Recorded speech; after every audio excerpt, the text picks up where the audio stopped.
Bookcase TV is brought to you in part by Resident Magazine.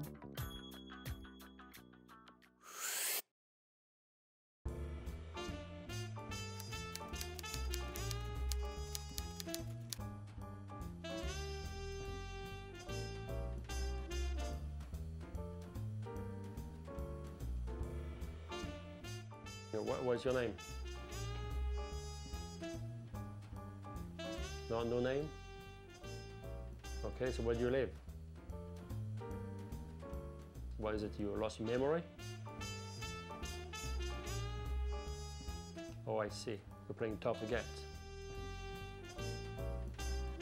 On the opening day of the hunting season, where were you? Burrowing in like everyone else? Yeah? Do you know the book, Authorship Down? Well, you want to play tough to get? I've got all the time in the world. After all, you're paying me. Why do you need my help? What do I need to investigate? You're just going to stare at me the whole evening, is that it?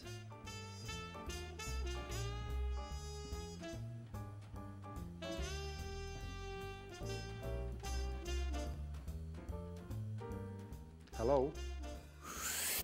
You know, the Norwegian school and the big existential school of philosophy from Kierkegaard and others, there seems to be a strong interest with the self. Yeah. What's such concern with oneself? Because it's really a question of identity, Yeah? for me, and it's so much going on in that area at the moment. You got national identity, the pressure on national identity. You got the pressure on male identity. These things have changed a lot during my generation, you know. It's different to be a man in Norway and Sweden now than it was one generation about. Okay. And all those changes, and that was why I started this project. Okay. And I have written 3,600 pages about myself, okay, my life, and what I've Are you that interesting? No, that's, people keep asking me that. Why are you such an interesting person? But it's not about that. It's not about retelling stories about my life. It's just a kind of an exploration, using myself as a kind of a raw material. So we're talking about my struggle. Yeah, that's right. And it's the first volume has been translated into English. Yeah. Correct? The first volume covers which period of your life? The fact that I became a father, turned 40, and my father, when he was 40, he left the family, started to drink, died as an alcoholic, and a kind of a total disgrace. I wanted to write about his story and my relation to him, so this first book is about his death. And I think I could do that when I understood that he was a human being, not only a father or an icon or, you know, something static, but there's a mystery for me. Why do a man want to fall? Because I think he did it on purpose. I think it was kind of a slow suicide in a way. I think he had a kind of inauthentic life. He was a politician, he was a teacher, you know, but he was also full with rage. So he was very hard on me, very tough on me. I was afraid of him. And I think he just was longing for freedom. That's why he started to drink, left everything behind. So he moved back to his mother's house, and there he was living, drinking with her for maybe a year. And me and my brother went down there the minute he died, and it was like a catastrophe zone. It was bottles everywhere, you know, it was excrement, it was blood, it was terrible. So what we did, we cleaned up the house and cried. And this book is, the second part of this book is about cleaning the house and crying. You feel like when you write about your personal story, there's a cathartic effect to help you try to find answers, or if you're not, to get some clarity on the past? No, it's not about catharsis, it's about writing a good novel, you know? Okay. For me, the catharsis is in the process, is in the fact sitting there writing. The moment I stop writing, I'm back in my old misery. What would have been lost if you did not write the book? I felt it like my life was kind of meaningless. You know, like in the Talking Heads song, I have a beautiful house, I have a beautiful wife. How did I get there, you know? And I feel kind of inauthentic too, I have to say. So this is, writing is a way of giving meaning to life. There's a hunger for meaning. Why do I look at art? A hunger for meaning. And this book is basically about trivialities of everyday life. So where is the meaning in that, you know? It's a great question. Yeah, and I think the only way we can really find out is through writing, or is through filmmaking, or the arts. Or with acceptance. That's the difficult part, you know. If you see a picture of a painting from 17th century Holland, it could be stilleben. It's only glass and maybe an apple or something. And when you look at it, it feels like almost divine. I mean, it's really something. But then still, it's just a glass. Why do I feel so strongly towards that? Maybe it's because I can see it how it is, you know, see the wonder in it. But you feel that when you look at something outside, or like a book, it's outside of yourself. You find comfort from something outside. Yeah. When you do the everyday life thing, you are living it. Yeah, it's true. And the hard part is to be okay. Yeah, to accept doing it. Acceptance, without looking for something external. Yeah, that's the paradox of this writing. You turn away from society, you know. That's right. To do it, but I think something has been destroyed in me from when I was a kid. I think so. I think I need this. I've always read a lot, and I've always written a lot, and I need it. This is just a way of living to me. Okay. My wife keeps saying to me, you don't recognize anything, you don't understand anything, you don't feel anything unless you write about it. Then you come back and you understand everything, you know? If you are quarreling or if something's going really bad, I just keep it at a distance. When I write about it, I can break down in tears, you know? So it's... Is it safer? No, I think it has to do with in a social situation, you kind of, you know, you maneuver around, sure. But you are writing, you are open, that's the whole point. But with writing. No, so I'm saying, the writing for you maybe is like a safe world, and the external world. No safe world, no, because you have to take risks when you're writing. So if it's safe when you're writing, then it's dead. Yeah. So it's nothing to do with safety. It's about selflessness, you know, to get out of yourself. Early on, you mentioned what's it like to be a male. You know, in today's, you live in Sweden, so in Sweden compared to 20 years ago. Yeah. You feel like as a male was an individual, the society, all this pressure on side sort of invisibilizes you. As a man? As a man. Well, yourself, you feel threatened of being swallowed up in those big maelstrom of events, and then where are you? Yeah, in a way it's like this. There's a lot of things you are supposed to do when you are a man and becoming a father in Scandinavia. For instance, you're just supposed to stop working, taking care of the kid yourself, you know, being home with it, and do all those things that women previously did, you know, all by themselves. And I felt when I had my first child like I didn't really want to do that. I was bored with it, and I feel kind of, sometimes I get in a very shameful situation where I felt like I lose my masculinity completely. You know, sitting with a little baby, singing with other mothers, you know, doing this. And I was losing everything, I felt. And I was filled with a kind of a rage. Why? But I have to do it because it's totally social and unacceptable not to do it. And if you say, no, I don't want to do this, then you are almost, you are conservative, almost reactionary. I've been called Nazi in Swedish papers, you know, because of this attitude. And I don't say it's wrong to be with your kids, the other way around. You don't have to disappear. Yeah, and you just, this book is about kind of adapting to that situation. And how was it for my father? Why is it that my father's generation was so different, and so on and so on. And I just found these things interesting. I'm not kind of propaganding for something. I'm just to find out why and how, and so basically it's about identity, and identity is the feeling of yourself and the confrontation with the social surroundings, right? Identity is very fluid. I mean, as you say, you become on your knees with a little baby. You're still the same person, but your identity is just flows in and out, and But I think wanted to retain one persona. Yeah. Like I'm a writer, that's very difficult. Yeah. Because it's all of it. Volume 2 takes us where?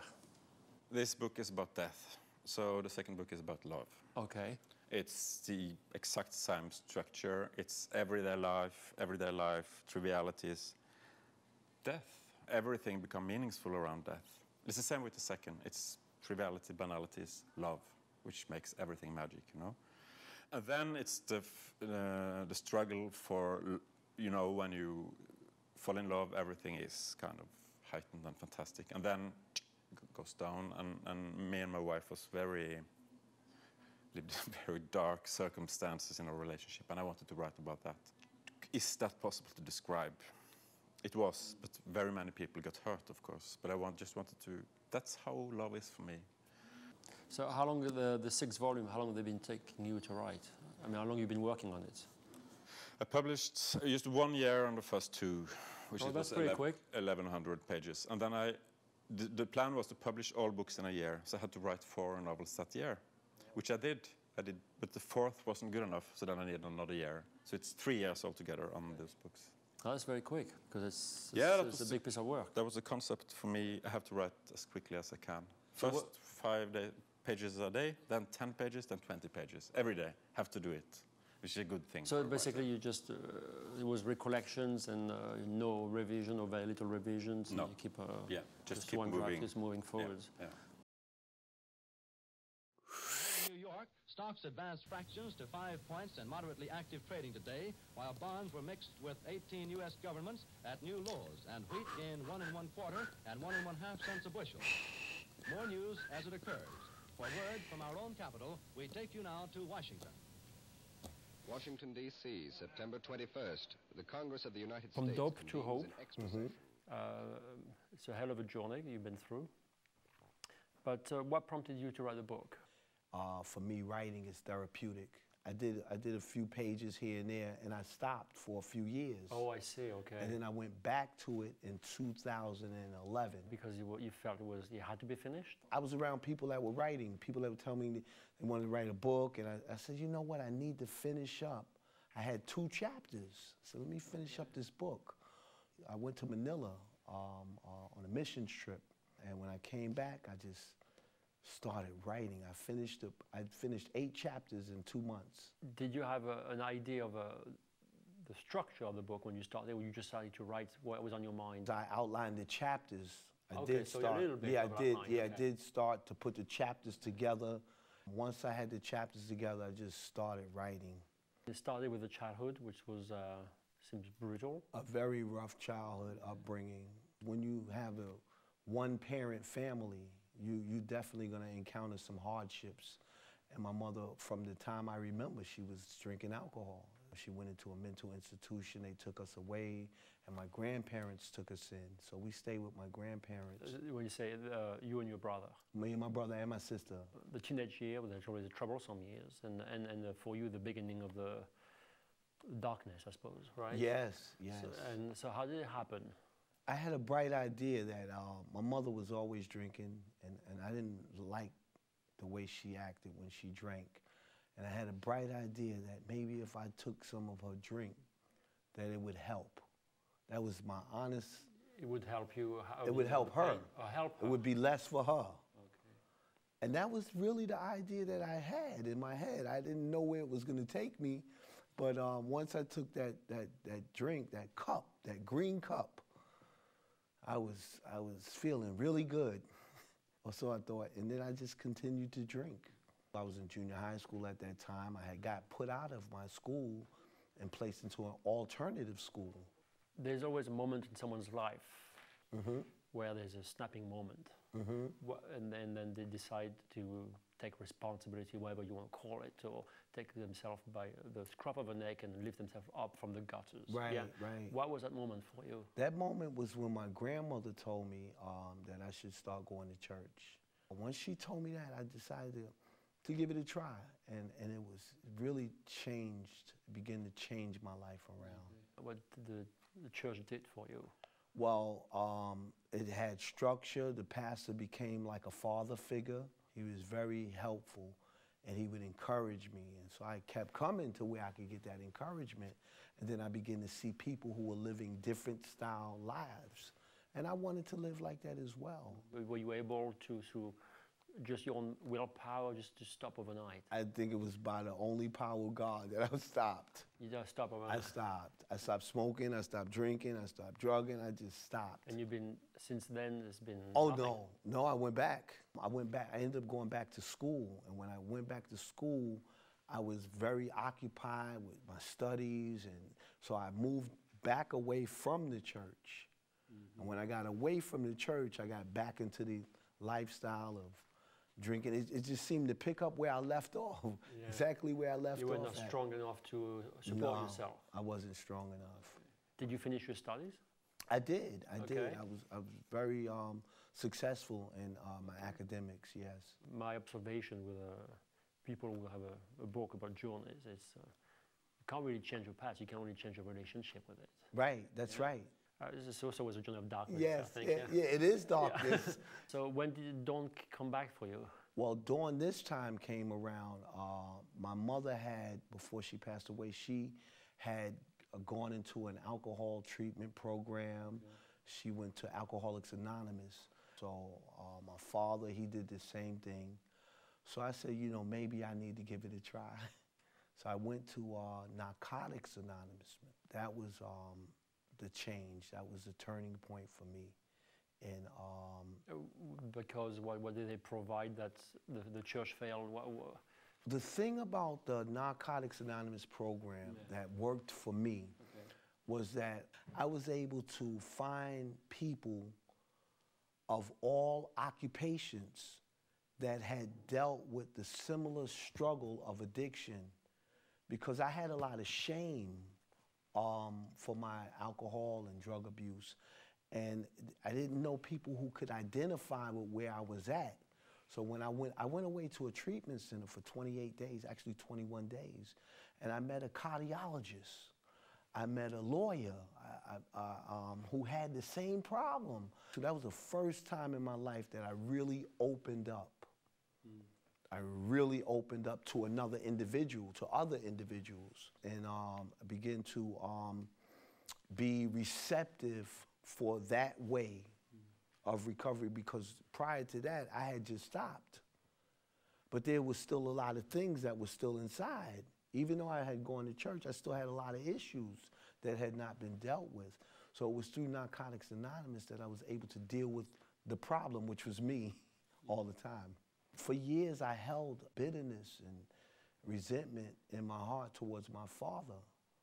But then I began to understand his addiction, so which allowed me to have forgiveness, because he didn't know he went through the same thing that I went through. So I, through recovery, through Narcotics Anonymous, I was able to take a look deep at these issues and begin to talk to my father. Wow, that was amazing. I was able to get a better understanding of what he went through and why I went through what I went through, which makes all the difference. You used the word forgiveness. Mm-hmm. So you must have gone back to the church eventually. I did. Yeah. I did.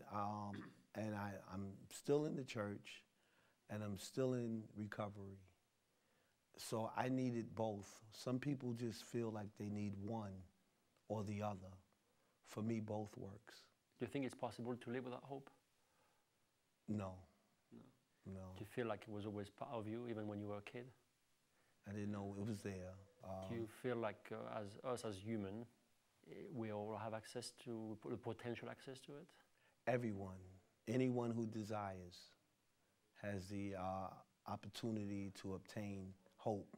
Yeah. Anyone, from anywhere.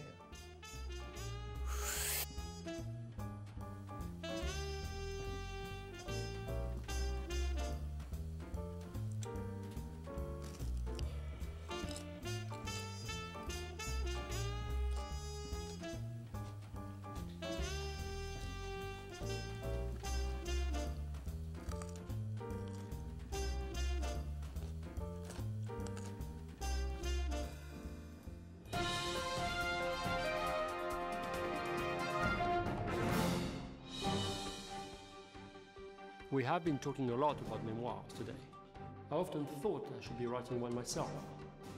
I've got a ton of stories to tell. story of travel, stories of wars, story about children, old people, animals. But my wife tells me that no one will be interested. I think I should write them for my grandchildren, so that they know what their grandpa was like. Last week, Martians were invading New York City.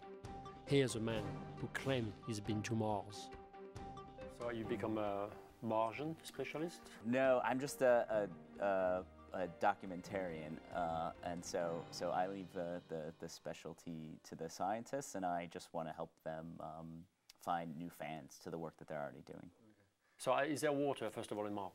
Well, so yeah, there's definitely massive amounts of frozen water. The mission that I worked on, its job was to take this little digging arm and scoop up the North Pole of Mars and see what this big thing of hydrogen was all about, and they found, oh yeah, this is frozen water. Frozen water, yeah. Ice was there. And then they made this other tremendous discovery where they found little bits of liquid water. What happened to the book? So you wrote it? And I decided I was going to open an independent bookstore that sold nonfiction books in the West Village, and this bookstore just had 3,000 copies of my book. Hey, what happened? Well, I got a nice spike in sales, and then it all came back down to earth.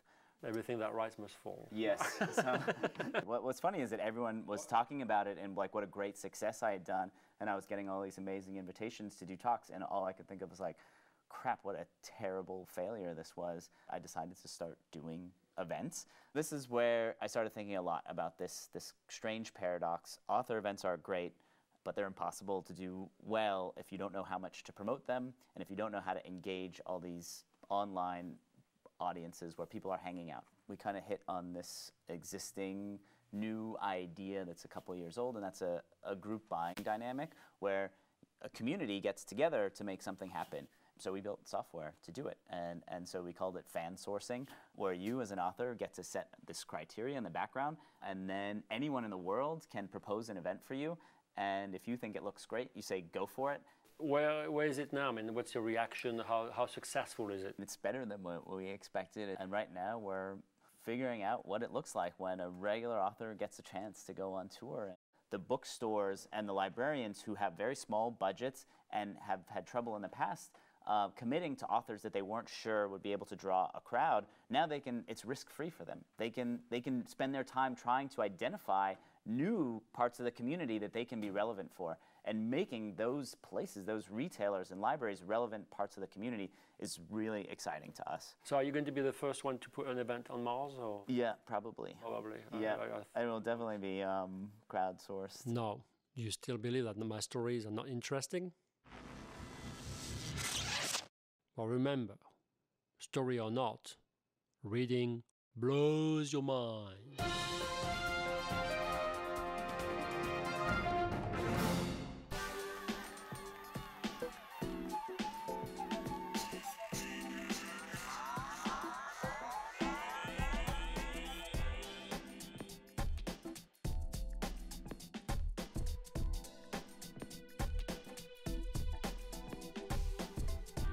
So let's see what we've got this week on the pick of the week. My first pick was a little foreword of my weakness. Paul Auster, The Winter Journal. It's a second memoir after The Invention of Solitude, which launched his career. My question as myth-writer is that when you write memoirs, what's the reason behind it? Why is it so important about us that we feel like we have to share our inner story, our life narrative with other people when the novel already should be doing that work? Why is that not enough? Winter Journal talks about this. It talks about Paul Auster's life, obviously the second part after his father's death, which is depicted in The Invention of Solitude. Interesting choice. He used the you, second person, to write about himself, like he's actually telling us his life as if it could be our own. This book does not stray very far from the tree of his own past work, because he deals with exactly the same themes. If you want to find out more about his life, I greatly recommend it. Beautiful prose, Paul Auster, The Winter Journal.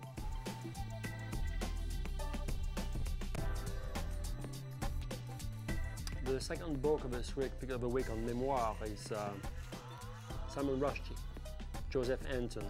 Interesting choice of name because Joseph Anton are a selection of his favorite writer, one being Joseph Conrad, and the other one was Anton Chekhov. He took those two people as a pseudonym during the 9 years that he had to live underground with a fictional name. So why was he for 9 years living underground? Well, you all probably already know it. The Ayatollah Khomeini, the leader of the Iranian Revolution, put a death sentence, a fatwa, on Salman Rushdie after publication of the Satanic Verses. It's pretty much a story of heaven and hell.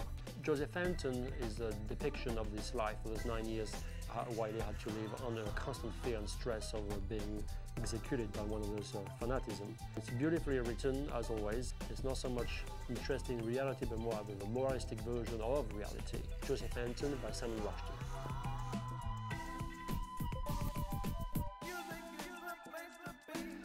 The last book of this week, Pick of the Week, is also a memoir, but this time by a pilot. It's called Viper Pilot by Dan Hampton, who was a wild weasel for many years and also then became a pilot of the Viper, which is an F-16. I knew nothing about it, but now I do know that F-16 are the Viper's plane. Fantastic memoir on Page Turner, Dan Hampton, Viper Pilot. You know your face, it's something about it. We've met before. Did you ever go to that underground place on Warren Street?